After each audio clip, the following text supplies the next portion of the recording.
السلام علیکم ورحمۃ اللہ وبرکاتہ۔ آج ہم کریں گے سبق نمبر 13 سے اسلم کی بلی۔ چھوٹی سی بلی کو میں کرتا ہوں پیار، صاف ہے ستھری ہے بڑی ہے کھلاڑ، گود میں لیتا ہوں تو کیا گرم ہے، گالے کی مانند رواں نرم ہے، میں نہ چھیڑوں تو نہ چلائے وہ، میں نہ ستاؤں تو نہ غرائے وہ، کھینچ کے دم اب نہ ستاؤں گا میں، گھر میں سے باہر نہ بھگاؤں گا میں، اب نہ ڈرے گی وہ میری مار سے، کھیلیں گے ہم دونوں بہت پیار سے، صحن میں گھر میں کبھی میدان میں، کھیلیں گے چپ چاپ ہر ایک آن میں، گیند اسے دوں گا میں جب آن کر، کھیلے گی وہ اس کو چوہا مان کر، تاک لگائے گی دبوچے گی وہ، مار جھپٹا کبھی نوچے گی وہ، ہم نے بڑے پیار سے پالا اسے، کہتے ہیں سب چوہوں کی خالہ اسے۔ یاد کرو ہجو اور معنی۔ ان لفظوں کے آپ کو ہجو اور معنی یاد کرنے ہیں۔ غرانہ یعنی غصے سے چیخنا یا کسی پر غصے میں بولنا تو اسے غرانہ کہتے ہیں۔ صحن یعنی آنگن، روم کے باہر کا جو حصہ ہوتا ہے اس کو صحن بولتے ہیں۔ آن یعنی پلک جھپکنے کا وقت، جب ہم پلک جھپکاتے ہیں اسی وقت اس کو آن بولتے ہیں۔ سبق نمبر 14، ایک اونٹ اور چوہا۔ نمبر 1، ایک بھاگا ہوا اونٹ جنگل میں آوارہ پھرتا تھا اور نکیل کی رسی زمین پر گھسٹ رہی تھی۔ نمبر 2، ہری ہری جھاڑیوں کے جھنڈ دیکھ کر ایک جگہ ٹھٹکا اور چرنے لگا۔ ایک جنگلی چوہے نے موقع پا کر اپنے دانتوں میں اس کی ڈوری پکڑ لی اور چاہا کہ اونٹ کو اپنے گھر لے جائے۔ نمبر 3، اطاعت کرنا تو اونٹ کی عادت ٹھہری، فوراً ڈوری کے سہارے پر چلنے لگا، یہاں تک کہ چوہا اپنے سوراخ پر جا پہنچا، مگر بیچارہ بہت حیران رہا جب اتنے بڑے قد و قامت والے مہمان کی سمائی اپنے تنگ مکان میں نہ پائی۔ نمبر 4، ناچار چوہے نے سوراخ کھودنا شروع کیا، پھر بھی اتنا کشادہ نہ کر سکا کہ اس کا مقصد پورا ہوتا، آخر شرمندہ ہو کر بیٹھ رہا۔ نمبر 5، شاید تم ہنسو گے کہ بڑا ہی احمق چوہا تھا جس نے یہ بیہودہ خیال باندھا اور بے فائدہ کوشش کی، مگر تم غور کرو کہ جو آدمی فضول اور بیہودہ کاموں میں اپنی عمر ضائع کرتے ہیں، کیا وہ اس چوہے سے زیادہ نادان نہیں ہے؟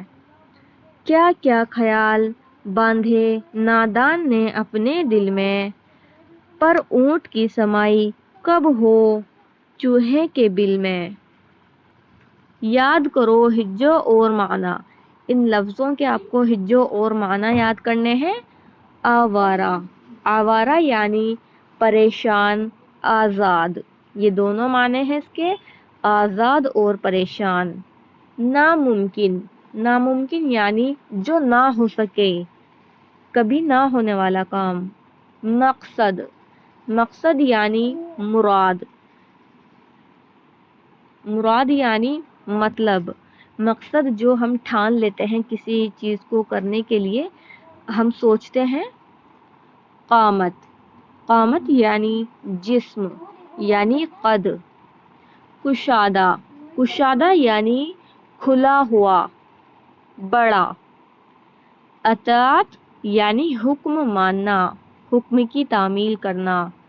ضائع یعنی برباد، فضول کام. احمق یعنی بے وقوف. سبق نمبر 15. ایک شہری اور جنگلی چوہا. نمبر 1. ایک چوہا شہر کے اندر کسی امیر گھر میں رہتا تھا جہاں اچھی اچھی خوش مزاح چیزیں کھانے کو ملتی تھیں. ایک روز وہ اپنے جنگلی دوست کی ملاقات کو گیا جس کا سوراخ کھیت کے کنارے تھا. نمبر 2. جنگلی چوہے نے مہمان کی بڑی آؤ بھگت اور خاطر تواضع کی. جوار کے دانے جو اس کو میسر تھے حاضر کیے. شہر کے چٹورے چوہے نے میزبان کی خاطر سے کچھ کھایا تو صحیح پر یہ روکھی سوکھی غذا اس کو کیوں بھانے لگی. نمبر 3. شہری تھا بڑا تمیزدار. پہلے تو ادھر ادھر کی باتیں کرتا رہا، فصل اور موسم کا حال پوچھا، اس کے گزارے کی صورت دریافت کی. پھر بولا، بھائی تم کیسے ویران جنگل میں زندگی بسر کرتے ہو جہاں کوئی مزیدار کھانا نصیب نہیں؟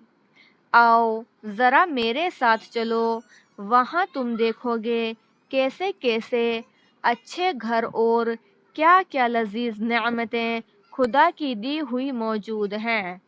نمبر 4. جنگلی چوہے نے شہری دوست کی ضیافت بڑی خوشی سے قبول کی. شام کو دونوں روانہ ہوئے اور آدھی رات گئے گھر جا پہنچے. شہری نے اس کو فوراً نفیس کھانے پر جو گھر والوں کا بچا کچا رکھا تھا جا بٹھایا. نمبر 5. چوہے ابھی یوں ہی سا کھانے پائے تھے کہ بلی کی خوفناک آواز کان میں آئی، میاؤں میاؤں. اب دونوں کے دل دھڑکنے لگے اور اوسان خطا ہو گئے. ناچار پتا توڑ بھاگے اور سوراخ میں جا گھسے. نمبر 6. جب بلی چلی گئی اور کچھ خطرہ باقی نہ رہا تو شہری نے پھر کھانے کی تواضع کی مگر جنگلی دوست نے بہت منت سے واپسی کی اجازت چاہی اور یوں کہتا ہوا چل دیا، یارو اگر تمہارے شہر میں گزارے کا یہی وتیرہ ہے تو تمہیں مبارک رہے، مجھ کو وہی اپنا بے وقوف گھر اور سادی غذا کافی ہے. نظم. ملے خشک روٹی جو آزاد رہ کر تو وہ خوف و ذلت کے حوالے سے بہتر، جو ٹوٹی ہوئی جھونپڑی بے ضرر ہو بھلی اس محل سے جہاں کچھ خطرہ ہو. یاد کرو ہجو اور معنی. ان لفظوں کے آپ کو ہجو اور معنی یاد کرنے ہیں. تواضع یعنی عاجزی، آؤ بھگت، کسی کی توجہ کرنا. خطرہ یعنی خوف، ڈر.